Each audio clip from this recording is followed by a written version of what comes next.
എറണാകുളം കുട്ടമ്പുഴയിൽ കൗതുകമായി ഒരു കാട്ടാനക്കൂട്ടം. പുഴയിലെ തുരുത്തിലാണ് കാട്ടാനകൾ എത്തിയിരിക്കുന്നത്.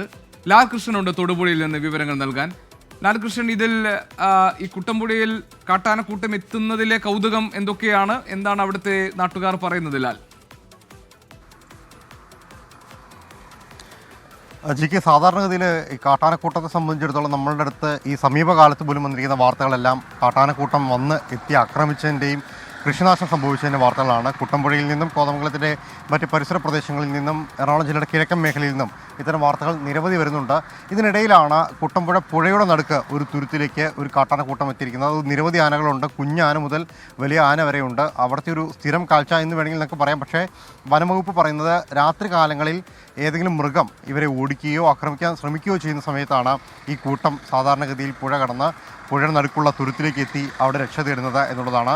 അവിടെ തന്നെ ചില ഇല്ലിയും മുളയും മറ്റുമുണ്ട്. അത് ഭക്ഷിച്ച് ഏകദേശം ഒരു 10-11 മണിയോടുകൂടി ഈ കാട്ടാനക്കൂട്ടം തിരിച്ചു പോവുകയും ചെയ്യും. ഇത് കാണാൻ വേണ്ടി മാത്രം പല ആളുകളും കുട്ടമ്പുഴയിലേക്ക് എത്താറുണ്ട്. ഈ അപൂർവമായ ഒരു കാഴ്ച കണ്ട് ആസ്വദിച്ചതിന് ശേഷം തിരിച്ചു പോകുന്നതാണ് പതിവ്. സാധാരണ നമുക്കറിയാം, മാങ്കുളം ഈ ആനക്കുളത്തിന് സമാനമായ രീതിയിൽ വൈകിട്ട് 4 മണിയോട് കൂടി ഒരു കാട്ടാനക്കൂട്ടം എത്തുകയും അവിടെ കുറേ നേരം ചിലവഴിച്ചതിന് ശേഷം പോവുകയും ചെയ്യുന്നുണ്ട്. അതേ രീതിയിൽ തന്നെയാണ് കുട്ടമ്പുഴയിലുള്ള ഈ മനോഹരമായ കാഴ്ച. 1-2 അതിലേറെ ആനകൾ, ഒരുപാട് ആനകളാണ് അതിൻ്റെ അകത്തുള്ളത്.